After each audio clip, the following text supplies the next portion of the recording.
Iniciando o sistema UE13. 9. Aquele dia, a vida deu uma guinada do nada. Estava no mercado, pegando um pão e um leite, o de sempre. A filha andava devagar. O calor apertava. Na minha bolsa, junto com o resto das moedas, estava aquele bilhete amassado da Mega Sena. Sabe como é? A gente aposta mais pela esperança do que por acreditar de verdade. Naquela época, a esperança era um luxo que o mal podia pagar. Cheguei em casa, a casa pequena lá em Vila Madalena, com cheiro de mofo e de vida sofrida. O Ricardo estava na sala, jogado no sofá velho, com a cara grudada na TV. A Sofia, minha filha, estava estudando na mesinha da cozinha, a testa franzida. Tudo tão normal, tão igual. Fui para meu quarto, aquele cantinho apertado onde eu guardava tudo que era meu. O bilhete estava ali, esquecido. Peguei o celular, abri o site da loteria. Comecei a conferir os números, um por um. Uma, 2, 3.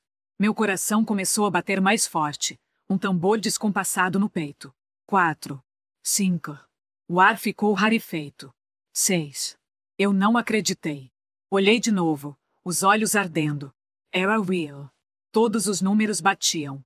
Eu, Helena Soares da Silva, a mulher que vivia contando centavos, tinha ganhado. Não era pouco, era milhões. Uma fortuna que mudava tudo, absolutamente tudo. Naquele instante, o mundo pareceu parar. O barulho da rua sumiu, a preocupação com as contas, com o futuro incerto, tudo se dissolveu. Fiquei ali, sentada na beira da cama, o bilhete amassado na mão trêmula, um sorriso bobo e assustado se abrindo no meu rosto. A vida tinha me dado um golpe de sorte, mas uma coisa eu já sentia no fundo da alma: essa sorte não seria apenas minha. Ela viria acompanhada de um preço, e eu ainda não sabia qual era. Mas algo dentro de mim, algo que eu nem sabia que existia, já estava se preparando. Era o começo de tudo. Aquele choque inicial durou pouco. A realidade, com a força de um soco no estômago, me puxou de volta. Milhões. Eu tinha milhões.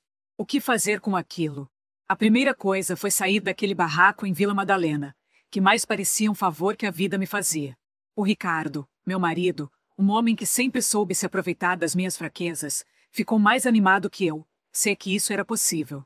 Ele já imaginava o novo carro, as viagens, a vida boa. A Sofia, coitada, ainda estava no meio daquela confusão, sem entender direito o que estava acontecendo, mas já sentindo o peso da mudança no ar. A mudança foi rápida, quase um borrão. De repente, estávamos em Alphaville, num condomínio que mais parecia um palácio. Portaria com segurança 24 horas, casas enormes com muros altos, jardins impecáveis. A nossa nova casa era um sobrado de 3 andares, com piscina, um quintal que dava para jogar futebol e um silêncio que, confesso, me assustava um pouco. Iniciando o sistema UE13. 9. Aquele dia, a vida deu uma guinada do nada. Estava no mercado, pegando um pão e um leite, o de sempre. A filha andava devagar. O calor apertava. Na minha bolsa, junto com o resto das moedas, estava aquele bilhete amassado da Mega Sena. Sabe como é? A gente aposta mais pela esperança do que por acreditar de verdade. Naquela época, a esperança era um luxo que o mal podia pagar. Cheguei em casa, a casa pequena lá em Vila Madalena, com cheiro de mofo e de vida sofrida. O Ricardo estava na sala, jogado no sofá velho, com a cara grudada na TV. A Sofia, minha filha, estava estudando na mesinha da cozinha, a testa franzida. Tudo tão normal, tão igual.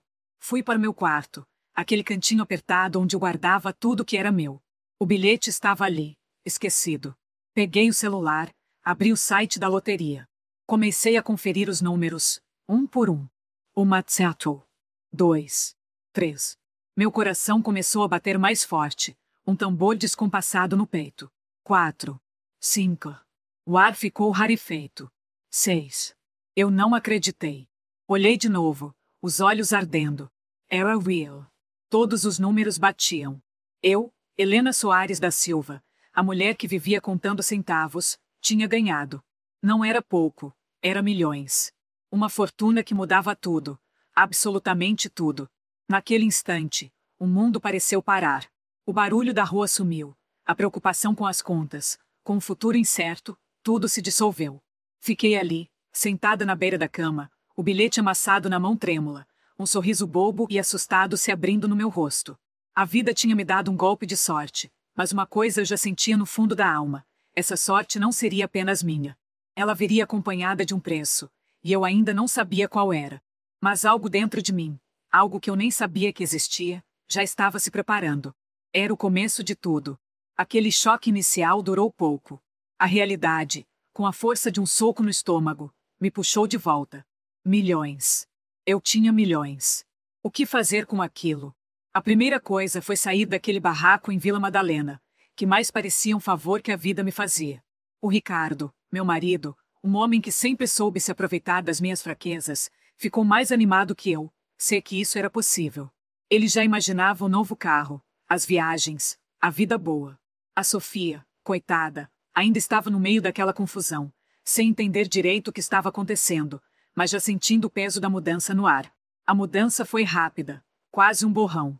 De repente, estávamos em Alphaville, num condomínio que mais parecia um palácio. Portaria com segurança 24 horas, casas enormes com muros altos, jardins impecáveis.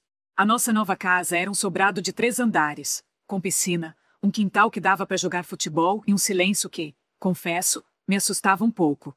Certa vez, ele disse que ia para uma reunião no centro de São Paulo, mas voltou de madrugada, com um cheiro diferente no carro, um perfume que não era o dele, nem o meu. Um perfume doce, floral, que me causou um arrepio na espinha. Naquela época, eu ainda não tinha coragem de confrontar. A vida tinha me virado do avesso tão rápido que eu me sentia tonta, sem chão. O medo de perder tudo de novo, de voltar para a vida apertada da Vila Madalena, me paralisava. Mas a semente da dúvida já estava plantada. Comecei a prestar mais atenção. Os telefonemas que ele desligava rápido quando eu chegava perto, os sorrisos forçados quando eu perguntava com quem ele falava. Era como se ele estivesse escondendo alguma coisa, e eu sabia, lá no fundo, que não era coisa boa. Um dia, enquanto ele estava fora, fui arrumar o escritório dele. Era um quarto luxuoso, com uma mesa imponente, um computador de última geração. Eu estava só dando uma geral, tirando o pó, quando meu olhar caiu sobre um pequeno objeto na gaveta da mesa. Era um brinco. Pequeno, delicado, com uma pedrinha que brilhava. Não era meu. Eu nunca usaria algo assim. Era muito discreto para o meu gosto. E o pior, eu tinha visto um brinco parecido, igualzinho, no cabelo de uma mulher que vi Ricardo conversando em um restaurante chique, semanas antes, quando ele disse que estava em uma reunião. Na hora, meu estômago revirou. Aquele perfume, as saídas noturnas, agora um brinco. Tudo se encaixava de um jeito horrível. Peguei o brinco com a ponta dos dedos, como se ele pudesse me queimar. Olhei para ele, para minha casa nova, para a vida que eu tinha construído com tanto esforço, e senti um nó na garganta. O homem com quem eu dividia a vida, o pai da minha filha, estava me traindo. E ele achava que eu era idiota, que não perceberia. Aquele brinco era a prova. Uma prova pequena, mas que falava mais alto que qualquer palavra. Aquele dia, a Helena que ainda acreditava em finais felizes começou a morrer. No lugar dela, nascia outra Helena, uma mulher que sabia que o jogo era sujo e que ela precisava jogar ainda mais sujo para sobreviver. O plano sombrio, que antes era só uma ideia distante, começou a tomar forma na minha mente. Aquele brinco não era só uma evidência de traição, era o meu combustível. Era prova de que eu não podia confiar em ninguém, nem mesmo no homem que jurou me amar. A máscara de Ricardo estava começando a cair, e eu estava ansiosa para ver o que estava por trás dela. Aquele brinco, guardado num cantinho da minha bolsa, era o primeiro passo para desmascarar toda a podridão que se escondia naquela casa de luxo. O brinco, aquela pecinha de nada, me corroía por dentro. Aquele dia, depois de achar aquilo no escritório do Ricardo, eu não conseguia mais ficar naquela casa. Era como se as paredes de Alphaville estivessem me sufocando.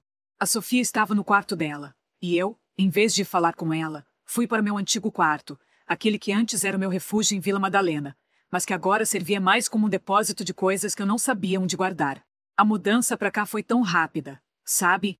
De repente, a gente saiu de um barraco para uma mansão. E eu, na correria, não tinha parado para pensar em nada do meu passado. Tudo que era meu, tudo que eu era, ficou lá, em Vila Madalena. Ou pelo menos, era o que eu pensava. A casa em Alphaville era tão grande, tão cheia de coisas novas, que eu me sentia perdida. Parecia que eu tinha roubado a vida de alguém. E o Ricardo, com aquele sorriso falso, me olhando como se eu fosse uma posse dele. Aquele brinco me fez ver tudo diferente. A traição dele era só mais uma coisa na lista de motivos para eu querer sumir dali. Eu precisava de um tempo, um lugar para pensar sem o Ricardo me olhando torto, sem a Sofia com aquele medo no olhar. Peguei o carro e fui para a Vila Madalena. A casa ainda estava lá, meio largada, mas era. O cheiro de mofo e de poeira me pareceu mais reconfortante do que qualquer perfume caro de Alphaville. Fui direto para o meu antigo quarto. Tinha umas caixas velhas empilhadas num canto, cheias de tralha que eu nunca tive coragem de jogar fora. Coisas da minha mãe, que tinha morrido quando eu era moleca. Eu nunca fui de mexer muito nas coisas dela. Era como se eu tivesse medo de reviver a dor. Mas naquele dia, com o Ricardo me traindo e a vida virando de cabeça para baixo, eu senti que precisava de alguma coisa real, alguma coisa que viesse de antes de tudo isso. Comecei a abrir as caixas. Tinha umas fotos antigas, uns cadernos meus da escola, umas roupas que ela usava. E aí, no fundo de uma caixa de sapato, eu achei um diário. Um diário antigo, com a capa de couro gasta, meio desbotada. A letra era dela, inconfundível. Minha mãe. Sentei no chão empoeirado, com o diário no colo, e comecei a ler. Cada página era um baque. Ela escrevia sobre a vida difícil que levava, sobre as dificuldades para criar a gente, eu e o Tiago. Falava das humilhações que passava, do meu pai, que era um vagabundo e sumia com pouco dinheiro que a gente tinha. Ela escrevia sobre os sacrifícios que fazia para a gente ter o que comer, para a gente ir para a escola. Mas o que me pegou mesmo foi quando ela começou a falar de um segredo. Um segredo guardado a 7 chaves, que ela dizia que era a única coisa que nos separava da miséria total. Ela falava de um dinheiro, de um lugar onde ela escondia tudo. E ela escrevia com medo na voz, o medo de que alguém descobrisse, de que alguém tirasse aquilo dela. Ela falava que fez tudo aquilo por nós, para garantir o nosso futuro, para que a gente não passasse fome como ela passou. Eu fiquei ali, sentada no chão, lendo aquelas palavras, e as lágrimas rolavam sem parar. A minha mãe, aquela mulher forte que eu lembrava, mas que também era tão frágil, tinha guardado um segredo enorme. Um segredo que, de alguma forma, me trouxe até aqui. Aquele diário não era só um monte de papel velho, era chave para entender muita coisa. Era prova de que a minha mãe era muito mais do que eu imaginava. E que talvez, só talvez, ela soubesse de tudo que estava por vir. Aquele segredo dela, agora, era meu. E eu sentia que ele ia ser fundamental para colocar tudo em ordem. Aquele diário da minha mãe me deixou zonza. Fiquei um tempão sentada no chão empoeirado da Vila Madalena, sem número saber o que fazer com tanta informação. Era muita coisa para processar. A vida sofrida dela, os segredos, o medo. O Ricardo e a Sofia pareciam distantes, como se fossem de outro planeta. Eu, que sempre fui a Helena forte, a que dava um jeito em tudo, me sentia um trapo. O diário era prova de que a minha mãe, a minha guerreira, tinha um lado que eu desconhecia. E agora, esse lado era meu. Voltei para casa em Alphaville no fim da tarde, o diário escondido na bolsa. Aquele lugar, que antes parecia um sonho, agora me dava arrepios. A Sofia estava na sala, vendo TV, e o Ricardo, como sempre, sumido. Ele disse que tinha um compromisso, mas eu já não acreditava mais em nada. Aquele brinco, as saídas, o cheiro estranho no carro, tudo girava na minha cabeça. Eu precisava de um plano, mas a cabeça estava a mil. No dia seguinte, decidi que era hora de procurar um advogado. Não para resolver o problema do Ricardo. Ainda não. Era para entender como administrar aquela fortuna toda, como fazer o segredo da minha mãe render. Eu não podia deixar que o Ricardo, o Tiago, ninguém, botasse as mãos em nada que não fosse meu por direito. Fui indicada a um tal de doutor. Marcos Viana. Diziam que ele era fera, dos bons. Cheguei no escritório dele, no centro de São Paulo. Era um prédio chique, daqueles que te fazem sentir pequeno. A recepção era toda de mármore, com um quadro enorme pendurado na parede. Uma secretária impecável me atendeu, me fez esperar um pouco, me tratou com uma frieza que chegava a ser educada. Fiquei imaginando quantas pessoas como eu, com problemas e segredos, já tinham passado por ali. Quando o doutor Marcos Viana me chamou, eu já estava mais calma. Ele era um homem de meia idade, com um terno caro e um sorriso que não chegava aos olhos. Me cumprimentou com um aperto de mão firme, me ofereceu um café que eu recusei. Fui direto ao ponto, sem enrolação. Expliquei que tinha recebido uma herança inesperada, uma fortuna, e que precisava de alguém de confiança para me ajudar a gerenciar tudo.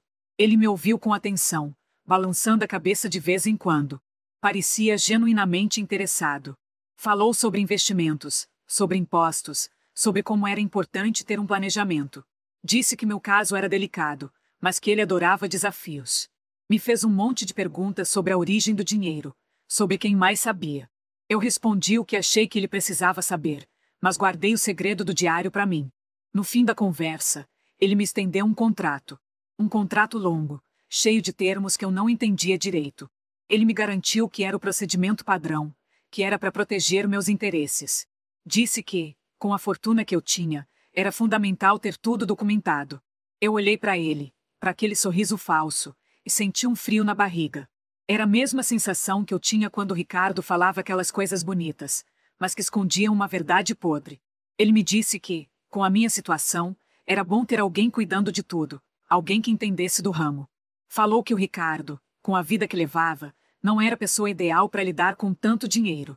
Que o Tiago, com o jeito dele, também não. Ele estava plantando a semente da discórdia, me separando ainda mais deles. E eu, sem ter para onde correr, sem saber em quem confiar, quase caí na conversa dele. Ele me ofereceu um pacote completo, que incluía consultoria financeira, assessoria jurídica e até umas dicas de como lidar com a família. Eu saí do escritório dele com aquele contrato na mão, me sentindo confusa. Por um lado, ele parecia a única pessoa ali que queria me ajudar de verdade. Por outro, aquele jeito dele, aquela frieza calculista, me deixavam desconfiada. Eu sabia que tinha uma armadilha ali, mas não conseguia ver a saída. Aquele advogado, o doutor Marcos Viana, era o próximo nó na minha teia. E eu precisava desatá-lo antes que ele me sufocasse. Aquele contrato na mão me deixou mais perdida do que nunca. O doutor Marcos Viana, com seu sorriso de cobra, parecia ter a resposta para tudo, mas eu sentia que cada palavra dele era uma armadilha. Voltei para casa, em Alphaville, com a cabeça a mil. A Sofia estava no quarto, e o Ricardo, o Ricardo, esse sumiu de novo. Aposto que foi para se encontrar com alguma dessas mulheres que ele anda frequentando. Aquele brinco que eu achei, a desconfiança que me corrói, tudo isso me fez ver o quanto essa vida de luxo é uma farsa. Eu sabia que precisava de um plano, mas o plano era complexo demais para minha cabeça naquele momento. Aquele diário da minha mãe, as palavras dela sobre segredos e sacrifícios, tudo me deixava em choque. Eu me sentia tão fraca, tão manipulada por todos ao meu redor. Mas a força da minha mãe, aquela mulher guerreira que eu descobri nas páginas amareladas, começava a me dar um gás. Mal sabia eu que, enquanto eu tentava juntar os cacos da minha vida, o Ricardo e o Tiago já estavam tramando alguma coisa. Os dois, que sempre se odiaram, de repente pareciam mais unidos do que nunca. Ouvi uns cochichos, uns risos estranhos vindos do escritório do Ricardo. Cheguei no escritório dele, no centro de São Paulo. Era um prédio chique, daqueles que te fazem sentir pequeno. A recepção era toda de mármore, com um quadro enorme pendurado na parede. Uma secretária impecável me atendeu, me fez esperar um pouco, me tratou com uma frieza que chegava a ser educada. Fiquei imaginando quantas pessoas como eu, com problemas e segredos, já tinham passado por ali. Quando o doutor Marcos Viana me chamou, eu já estava mais calma. Ele era um homem de meia-idade, com um terno caro e um sorriso que não chegava aos olhos. Me cumprimentou com um aperto de mão firme, me ofereceu um café que eu recusei. Fui direto ao ponto, sem enrolação. Expliquei que tinha recebido uma herança inesperada, uma fortuna, e que precisava de alguém de confiança para me ajudar a gerenciar tudo. Ele me ouviu com atenção, balançando a cabeça de vez em quando. Parecia genuinamente interessado. Falou sobre investimentos, sobre impostos, sobre como era importante ter um planejamento. Disse que meu caso era delicado, mas que ele adorava desafios. Me fez um monte de perguntas sobre a origem do dinheiro, sobre quem mais sabia. Eu respondi o que achei que ele precisava saber, mas guardei o segredo do diário para mim. No fim da conversa, ele me estendeu um contrato. Um contrato longo, cheio de termos que eu não entendia direito. Ele me garantiu que era o procedimento padrão, que era para proteger meus interesses. Disse que, com a fortuna que eu tinha, era fundamental ter tudo documentado. Eu olhei para ele, para aquele sorriso falso, e senti um frio na barriga. Era a mesma sensação que eu tinha quando o Ricardo falava aquelas coisas bonitas, mas que escondiam uma verdade podre. Ele me disse que, com a minha situação, era bom ter alguém cuidando de tudo, alguém que entendesse do ramo. Falou que o Ricardo, com a vida que levava, não era a pessoa ideal para lidar com tanto dinheiro. Que o Tiago, com o jeito dele, também não. Ele estava plantando a semente da discórdia, me separando ainda mais deles. E eu, sem ter para onde correr, sem saber em quem confiar, quase caí na conversa dele. Ele me ofereceu um pacote completo, que incluía consultoria financeira, assessoria jurídica e até umas dicas de como lidar com a família. Eu saí do escritório dele com aquele contrato na mão, me sentindo confusa. Por um lado, ele parecia a única pessoa ali que queria me ajudar de verdade. Por outro, aquele jeito dele, aquela frieza calculista, me deixavam desconfiada. Eu sabia que tinha uma armadilha ali, mas não conseguia ver a saída. Aquele advogado, o doutor Marcos Viana, era o próximo nó na minha teia. E eu precisava desatá-lo antes que ele me sufocasse. Aquele contrato na mão me deixou mais perdida do que nunca. O doutor Marcos Viana, com seu sorriso de cobra, parecia ter a resposta para tudo, mas eu sentia que cada palavra dele era uma armadilha. Voltei para casa, em Alphaville, com a cabeça a mil. A Sofia estava no quarto, e o Ricardo, o Ricardo, esse sumiu de novo. Aposto que foi para se encontrar com alguma dessas mulheres que ele anda frequentando. Aquele brinco que eu achei, a desconfiança que me corrói, tudo isso me fez ver o quanto essa vida de luxo é uma farsa. Eu sabia que precisava de um plano, mas o plano era complexo demais para minha cabeça naquele momento. Aquele diário da minha mãe, as palavras dela sobre segredos e sacrifícios, tudo me deixava em choque. Eu me sentia tão fraca, tão manipulada por todos ao meu redor. Mas a força da minha mãe, aquela mulher guerreira que eu descobri nas páginas amareladas, começava a me dar um gás. Mal sabia eu que, enquanto eu tentava juntar os cacos da minha vida, o Ricardo e o Tiago já estavam tramando alguma coisa. Os dois, que sempre se odiaram, de repente pareciam mais unidos do que nunca. Ouvi uns cochichos, uns risos estranhos vindos do escritório do Ricardo. Fique aí quieta, observando. Eles acham que eu sou idiota, que não percebo nada. Que engano deles. Aquela noite, o Ricardo chegou em casa com um cheiro diferente, um perfume que não era dele. Ele estava mais animado, mais falante. Disse que tinha fechado um negócio com o Tiago, algo que ia mudar a vida deles. A cara dele era de quem tinha aprontado alguma. Ele me olhou com aquele sorrisinho de quem sabe de tudo, como se eu fosse uma criança boba. Eu não disse nada. Apenas observei. O Ricardo e o Tiago, unidos pela ganância. Que dupla perigosa. O Tiago sempre foi um invejoso, ressentido com tudo que eu tinha, com a vida que eu levava. Agora, com a fortuna da loteria, ele viu a chance de ouro para se dar bem. E o Ricardo, esse vampiro, sempre soube se aproveitar da situação. Ouvi o Ricardo falar baixinho com o Tiago, usando palavras como investimento, oportunidade única, segurança. Eles estavam planejando tirar proveito da minha situação, da minha ingenuidade, como eles pensavam. Queriam explorar a fortuna que era minha por direito, a fortuna que minha mãe, com tanto sacrifício, deixou para mim. A raiva começou a subir. Aquela raiva fria, que me consome por dentro. Eles não imaginam com quem estão lidando.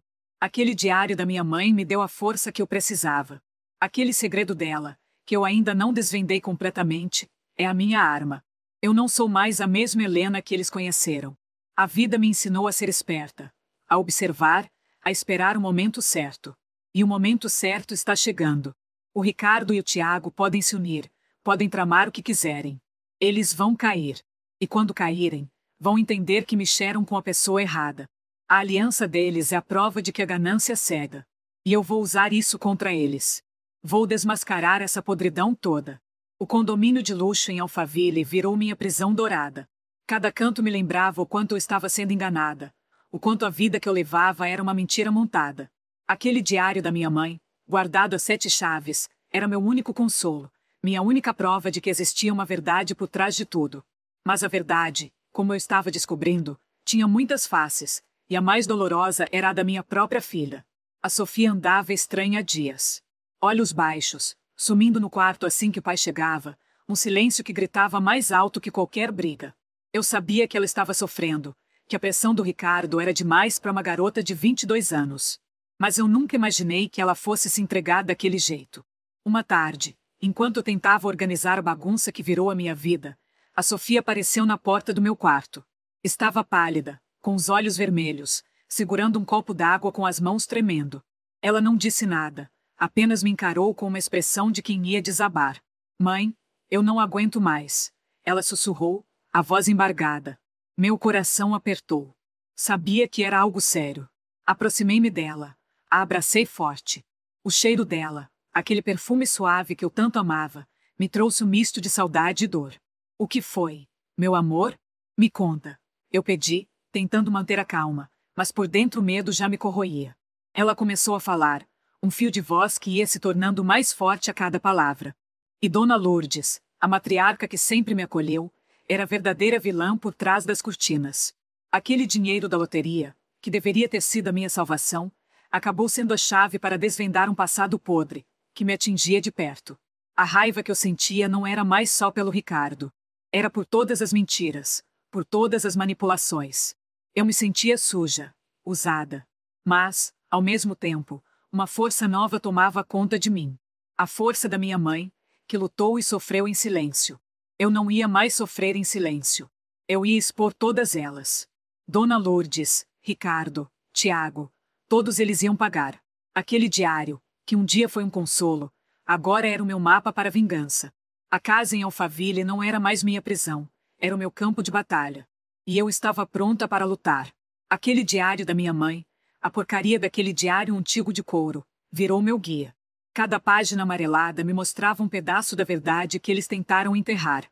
A raiva que eu sentia não era mais um fogo cego, era uma chama fria e calculista. Eu não ia mais chorar no canto, ia agir. Saí daquele quarto em Alphaville, o condomínio que mais parecia uma gaiola dourada, e fui para a cozinha. Precisava de um plano, e um plano de verdade, não essas ideias malucas que vinham na hora. Ricardo, o rei da lábia, sumiu de novo. Provavelmente numa dessas reuniões de negócios que significavam outra mulher ou mais uma mentira contada para mim. Sofia estava quieta, o olhar perdido, ainda se recuperando da conversa que tivemos. Eu sabia que ela estava assustada, mas ela era a única que me deu a força que eu precisava. Meu primeiro passo foi pensar nos meus inimigos. Ricardo, Claro, o principal. Tiago, o irmão invejoso que sempre quis o que era meu. Dona Lourdes, a matriarca que parecia uma santa, mas era a rainha das cobras. E o doutor, Marcos Viana, o advogado que apareceu como um anjo da guarda, mas que eu desconfiava desde o começo. Todos eles tinham seus podres, e eu ia desenterrar cada um. Voltei para o meu quarto, mas dessa vez, não para chorar. Peguei meu celular. Comecei a fuçar nas coisas do Ricardo. Não era fácil, ele era esperto, mas eu também não era mais a mesma trouxa de antes. Encontrei umas mensagens antigas, nada que provasse muita coisa, mas já era um começo. Uma troca de mensagens com Tiago, falando sobre acertos e dividir a herança. Que herança, meu Deus? A dele, que ele não tinha. Era a minha, a que eu ganhei na loteria. O diário da minha mãe me deu a pista sobre o doutor Viana e Dona Lourdes. Aquelas movimentações financeiras que ela mencionou, o acordo que a Dona Lourdes impôs. Aquilo não era coisa de gente honesta. Eu precisava de provas concretas, algo que pudesse jogar na cara deles e acabar com essa farsa de uma vez por todas. Decidi que era hora de ser mais discreta. O condomínio era grande, mas as paredes tinham ouvidos. Precisava de um lugar mais seguro para pensar e agir. Lembrei da nossa antiga casa em Vila Madalena, antes de toda essa loucura. Era um lugar simples, mas era meu, era de verdade. Talvez fosse a hora de dar uma passada por lá, relembrar os tempos em que a vida era mais fácil, e quem sabe, encontrar alguma coisa escondida que eu tinha esquecido. Enquanto pensava nisso, o Ricardo chegou. Entrou em casa com aquele sorriso falso, perguntando como tinha sido meu dia. Eu respondi com um tudo bem seco, sem olhar para ele. Ele não percebeu nada, ou fingiu que não percebeu. Aquele anel de diamantes no meu dedo parecia queimar. Era um símbolo da mentira que ele construiu ao meu redor. Peguei um documento financeiro que eu tinha guardado, uma das muitas coisas que o doutor Viana me mandou para organizar meus bens. Olhei para os números, as contas, os investimentos que ele sugeriu. Tudo parecia certo na superfície, mas a minha intuição gritava. Aquilo era uma armadilha, e eu estava prestes a cair nela se não fosse cuidadosa. A vingança ia ser silenciosa, mas ia ser devastadora. Eu ia desmascarar cada um deles, e a casa em Alphaville ia virar o palco da minha maior apresentação. A ideia de ir para a Vila Madalena surgiu como um raio de sol num dia nublado. Era um lugar que eu conhecia de cor, um refúgio onde as minhas raízes estavam fincadas. Saí de Alphaville sem avisar ninguém, o coração apertado, mas com uma determinação que eu não sabia que possuía. A casa da minha mãe, ali na vila, era pequena, simples, mas carregava nossa história. Era o lugar perfeito para a conversa que eu precisava ter com Dona Lourdes. Cheguei lá numa tarde fria de outono. A casa parecia adormecida, mas quando toquei a campainha, a porta se abriu devagar. Dona Lourdes estava ali, com aquele sorriso que sempre me pareceu um pouco falso, um pouco forçado. Seus olhos, acostumados com o luxo de Alphaville, pareceram estranhar o cenário familiar, a simplicidade que ela tanto tentou deixar para trás. Elina, que surpresa! O que faz por aqui? Ela disse, a voz um tanto quanto tensa. Entrei sem ser convidada, o olhar fixo no dela. Vim conversar, Dona Lourdes. Precisamos acertar as contas. Ela engoliu em seco, um leve tremor percorrendo seus lábios. Acertar as contas. Não entendi, querida. Ah, você entende, sim. O diário da minha mãe não mente. A senhora manipulou ela, usou a fragilidade dela para fazer uns esquemas que nem ela entendia direito. E tudo isso para quê? Para beneficiar o seu filho, o Ricardo, e o Tiago, meu próprio irmão, que sempre teve inveja de mim. Falei cada palavra com a frieza que o momento pedia, observando a reação dela. O rosto de Dona Lourdes mudou. A máscara do Santa Sorachou, revenant arriva o desespero contido. Você não sabe o que está falando, Helena. Sua mãe era uma mulher fraca, precisava de orientação. E eu só quis o melhor para a família. O melhor para a família. Ou o melhor para o bolso da senhora e do seu filho. Aquelas movimentações financeiras que minha mãe escreveu, o que eram? Dinheiro desviado? Dinheiro que era meu por direito, que eu ganhei honestamente na loteria e que vocês tentaram roubar. A voz dela subiu, ecoando na sala silenciosa. Ela deu um passo para trás, os olhos arregalados. Isso é um absurdo. Calúnia. Calúnia é o que a senhora fez comigo, com a minha mãe. Ela era uma boa pessoa, Dona Lourdes. E a senhora, com essa sua lábia, a transformou em cúmplice de algo que ela nem imaginava. A senhora é uma víbora, sempre foi. Escondida atrás dessa pose de boa samaritana, mas por dentro, só pensa em dinheiro e poder.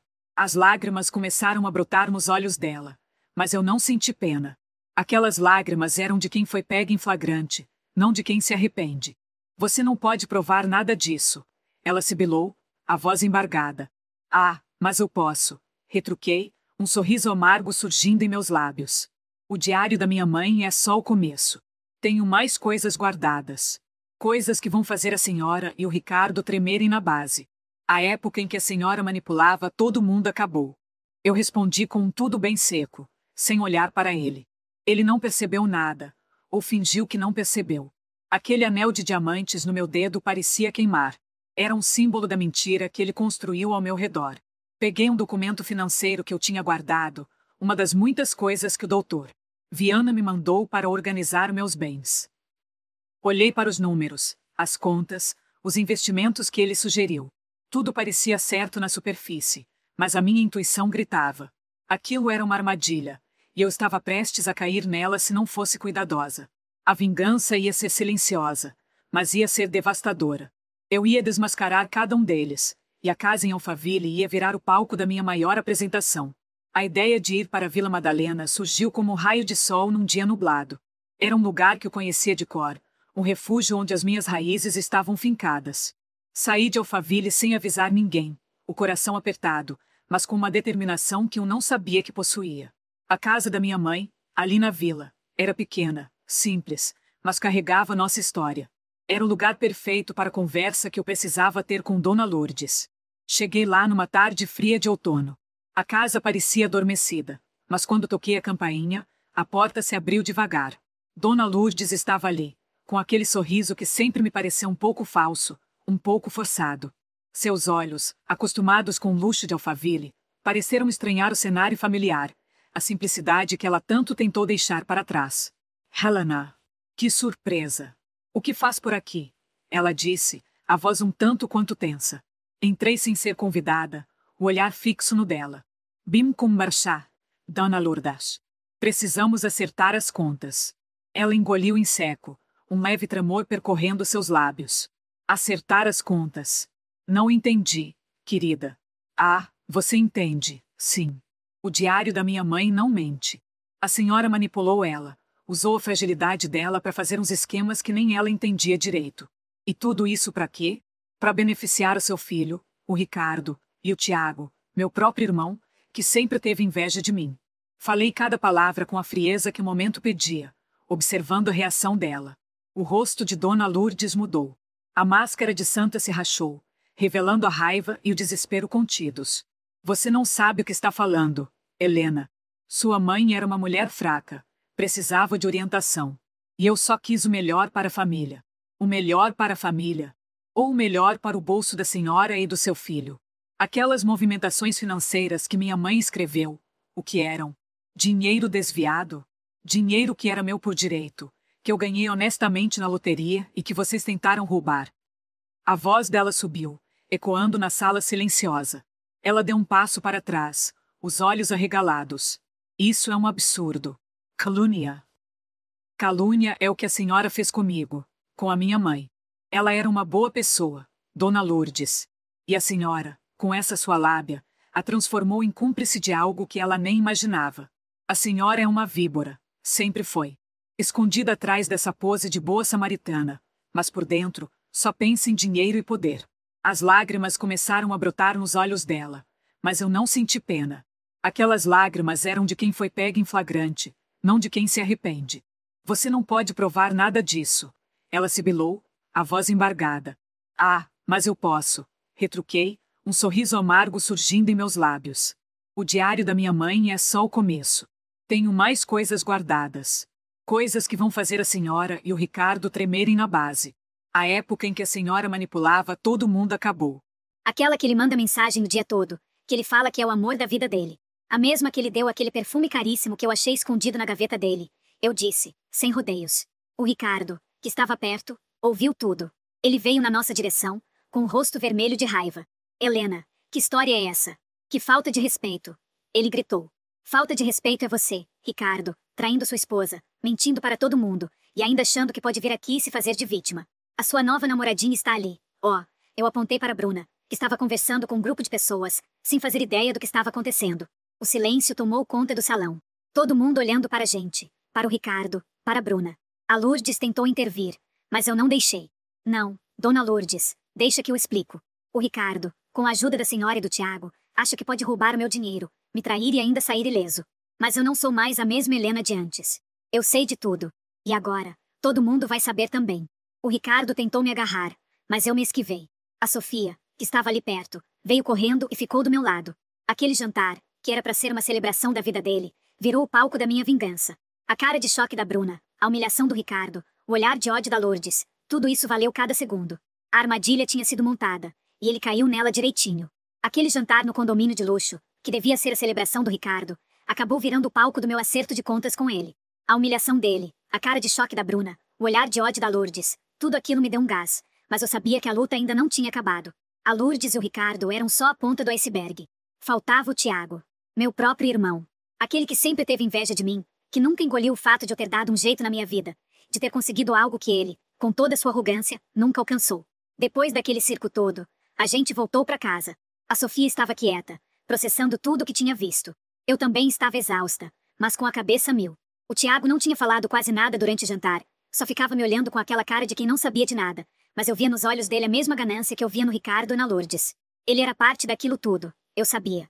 Aquele esquema todo que a minha mãe descreveu no diário, o jeito que eles tentaram me passar para trás, não era coisa só do Ricardo e da Lourdes. O Tiago estava lá, apoiando, talvez até arquitetando junto. Naquela época, eu já não confiava em ninguém da minha família, exceto na Sofia. O Ricardo tinha caído na minha armadilha, mas o Tiago era mais escorregadio. Ele não era tão ostentador quanto o Ricardo, nem tão manipulador quanto a Lourdes. Ele era mais sutil, mais sorrateiro. O tipo de pessoa que te apunhala pelas costas sem você perceber. Eu precisava de provas concretas contra ele. Algo que não deixasse margem para ele se fazer de vítima ou de inocente. Comecei a fuçar de novo. Lembra do celular do Ricardo que eu peguei? Pois é, ele tinha mais segredos escondidos ali. E o Tiago, com aquele jeito de quem não quer nada, tinha compartilhado algumas coisas comigo, confiando na minha ingenuidade. Ele falava sobre o quanto eu era sortuda, sobre como a minha vida era fácil, e como ele merecia mais. Ele se gabava de ter ajudado o Ricardo em algumas oportunidades de negócio, e eu sabia exatamente o que isso significava. Dinheiro desviado, fraudes, coisas que a minha mãe, na sua ingenuidade, nem entendia.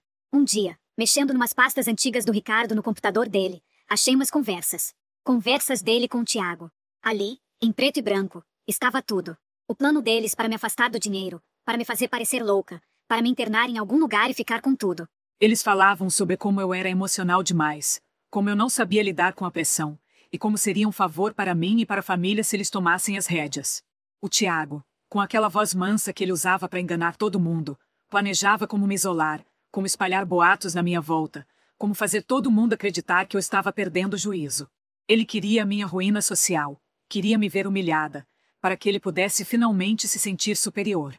A embeia dele era doentia. Ele não suportava a ideia de eu ter algo que ele não tinha.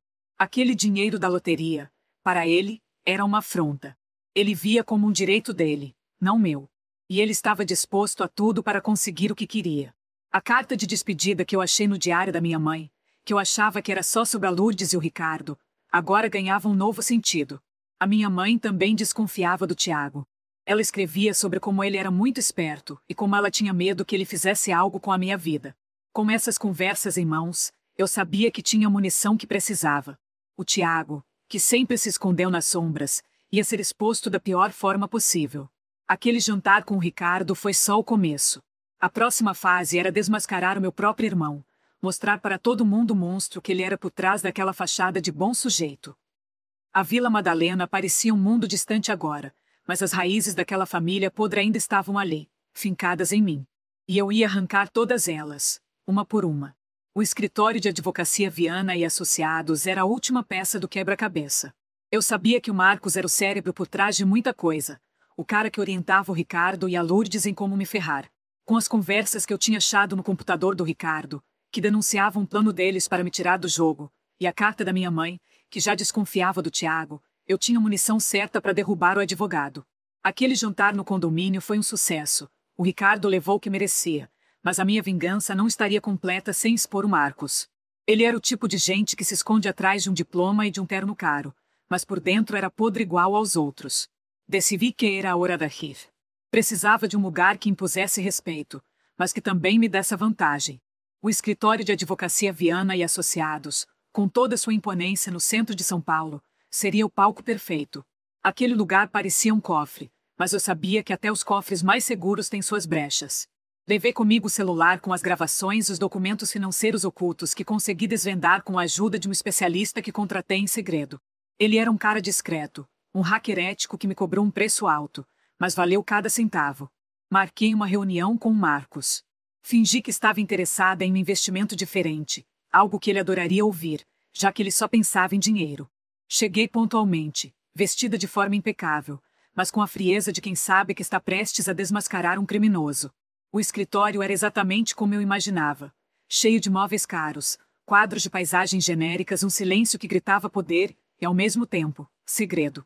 O Marcos me recebeu com aquele sorriso falso de sempre, aquele que ele usava para enganar os clientes.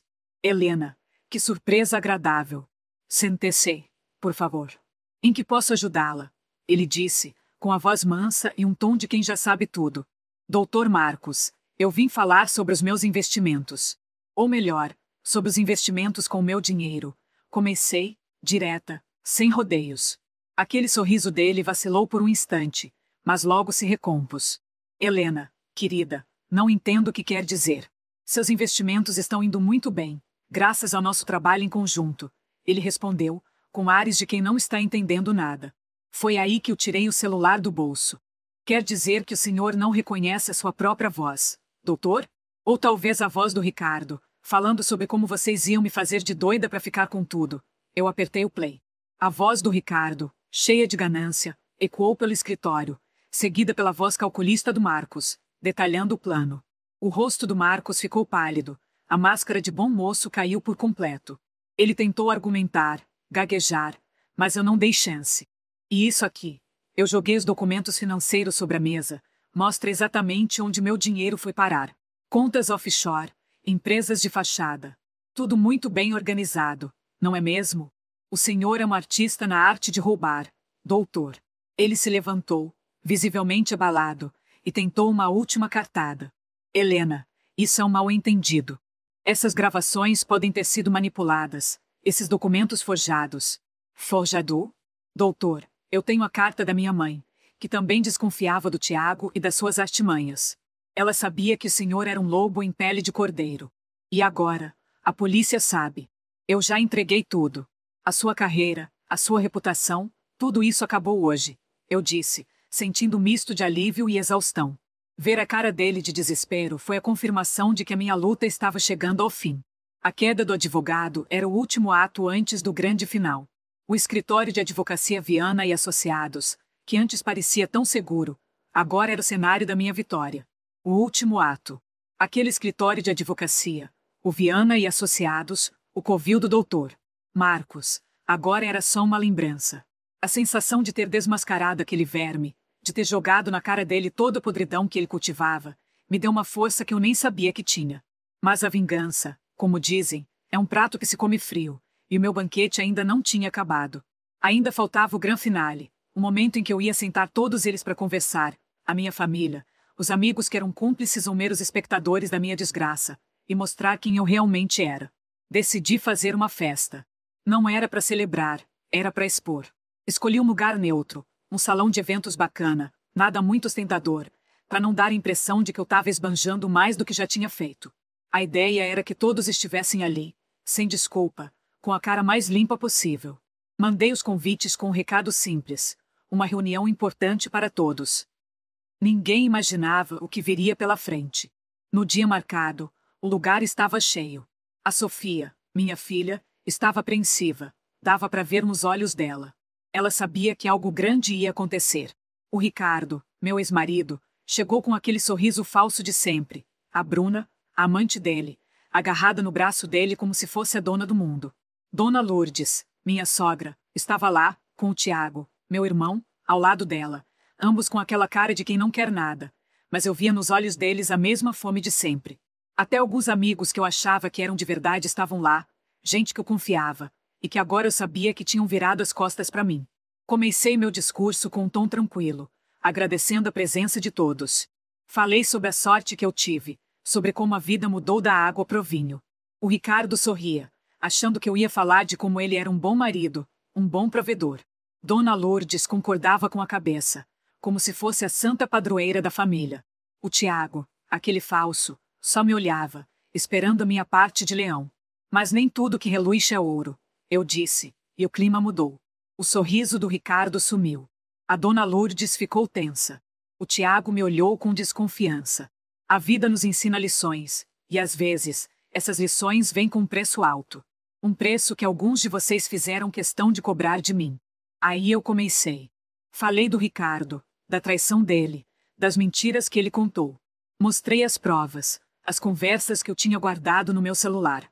Ele tentou negar, gaguejar, mas era tarde demais. A Bruna ficou branca, depois vermelha, e saiu dali pisando duro. Depois foi a vez da Dona Lourdes. Falei do diário da minha mãe, das desconfianças dela, de como ela sabia que a nora não era flor que se cheire. Falei de como a Dona Lourdes, em vez de proteger a família, alimentou o ódio e a inveja. Ela tentou se defender, mas as minhas palavras eram como flechas certeiras. Chegou a vez do Tiago, aquele que se dizia meu irmão, meu amigo.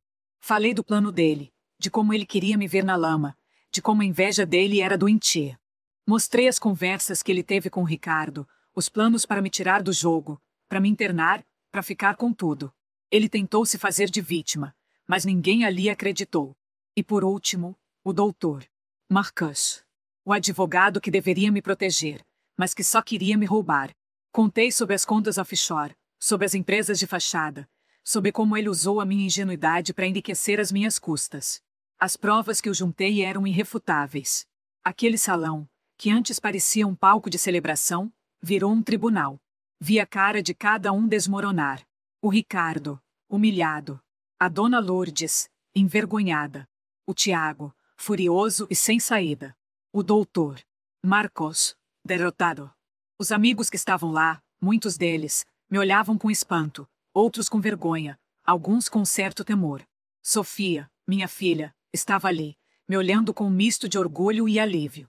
Era para ela que eu estava fazendo tudo aquilo. Para mostrar que a gente não precisa se curvar para ninguém, nem para a própria família, quando ela se torna um monstro. Saí dali com o coração mais leve. A dor ainda existia, claro, mas agora era uma dor que eu sabia que ia passar. A verdade tinha vindo à tona, e com ela, a minha liberdade. Aquele dia, naquela festa, eu não só expus a hipocrisia deles, mas também me libertei de um fardo pesado. A vingança não trouxe de volta o tempo perdido, mas me deu a paz que eu tanto buscava.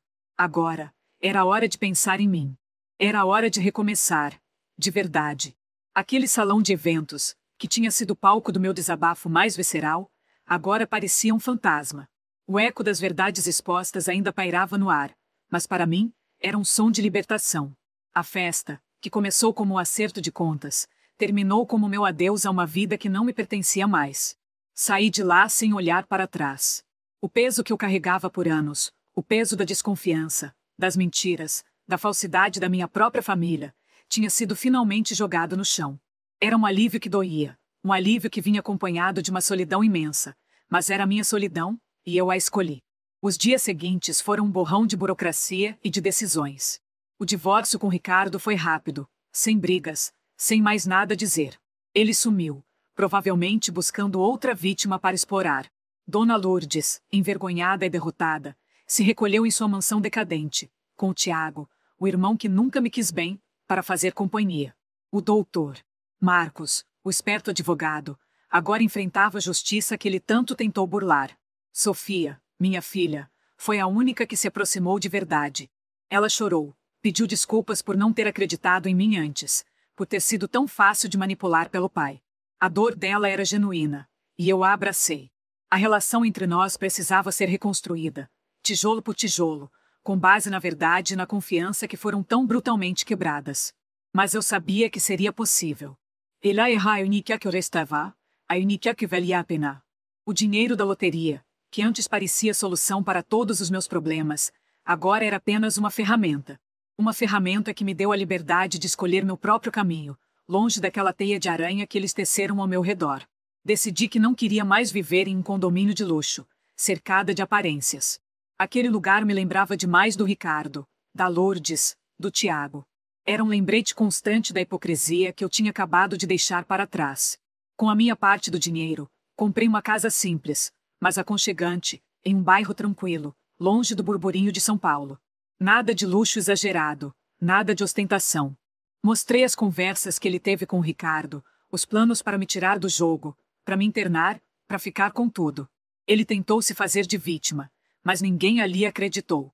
E por último, o doutor Marcos, o advogado que deveria me proteger, mas que só queria me roubar. Contei sobre as contas offshore, sobre as empresas de fachada, sobre como ele usou a minha ingenuidade para enriquecer às minhas custas. As provas que eu juntei eram irrefutáveis. Aquele salão, que antes parecia um palco de celebração, virou um tribunal. Vi a cara de cada um desmoronar. O Ricardo, humilhado. A Dona Lourdes, envergonhada. O Tiago, furioso e sem saída. O doutor Marcos, derrotado. Os amigos que estavam lá, muitos deles, me olhavam com espanto, outros com vergonha, alguns com certo temor. Sofia, minha filha, estava ali, me olhando com um misto de orgulho e alívio. Era para ela que eu estava fazendo tudo aquilo. Para mostrar que a gente não precisa se curvar para ninguém, nem para a própria família, quando ela se torna um monstro. Saí dali com o coração mais leve. A dor ainda existia, claro, mas agora era uma dor que eu sabia que ia passar. A verdade tinha vindo à tona, e com ela, a minha liberdade. Aquele dia, naquela festa, eu não só expus a hipocrisia deles, mas também me libertei de um fardo pesado. A vingança não trouxe de volta o tempo perdido, mas me deu a paz que eu tanto buscava. Agora, era a hora de pensar em mim. Era a hora de recomeçar, de verdade. Aquele salão de eventos, que tinha sido palco do meu desabafo mais visceral, agora parecia um fantasma. O eco das verdades expostas ainda pairava no ar, mas para mim, era um som de libertação. A festa, que começou como um acerto de contas, terminou como meu adeus a uma vida que não me pertencia mais. Saí de lá sem olhar para trás. O peso que eu carregava por anos, o peso da desconfiança, das mentiras, da falsidade da minha própria família, tinha sido finalmente jogado no chão. Era um alívio que doía, um alívio que vinha acompanhado de uma solidão imensa, mas era a minha solidão, e eu a escolhi. Os dias seguintes foram um borrão de burocracia e de decisões. O divórcio com Ricardo foi rápido, sem brigas, sem mais nada a dizer. Ele sumiu, provavelmente buscando outra vítima para explorar. Dona Lourdes, envergonhada e derrotada, se recolheu em sua mansão decadente, com o Tiago, o irmão que nunca me quis bem, para fazer companhia. O doutor Marcos, o esperto advogado, agora enfrentava a justiça que ele tanto tentou burlar. Sofia, minha filha, foi a única que se aproximou de verdade. Ela chorou, pediu desculpas por não ter acreditado em mim antes, por ter sido tão fácil de manipular pelo pai. A dor dela era genuína, e eu a abracei. A relação entre nós precisava ser reconstruída, tijolo por tijolo, com base na verdade e na confiança que foram tão brutalmente quebradas. Mas eu sabia que seria possível. Ela era a única que restava, a única que valia a pena. O dinheiro da loteria, que antes parecia a solução para todos os meus problemas, agora era apenas uma ferramenta. Uma ferramenta que me deu a liberdade de escolher meu próprio caminho, longe daquela teia de aranha que eles teceram ao meu redor. Decidi que não queria mais viver em um condomínio de luxo, cercada de aparências. Aquele lugar me lembrava demais do Ricardo, da Lourdes, do Tiago. Era um lembrete constante da hipocrisia que eu tinha acabado de deixar para trás. Com a minha parte do dinheiro, comprei uma casa simples, mas aconchegante, em um bairro tranquilo, longe do burburinho de São Paulo. Nada de luxo exagerado, nada de ostentação.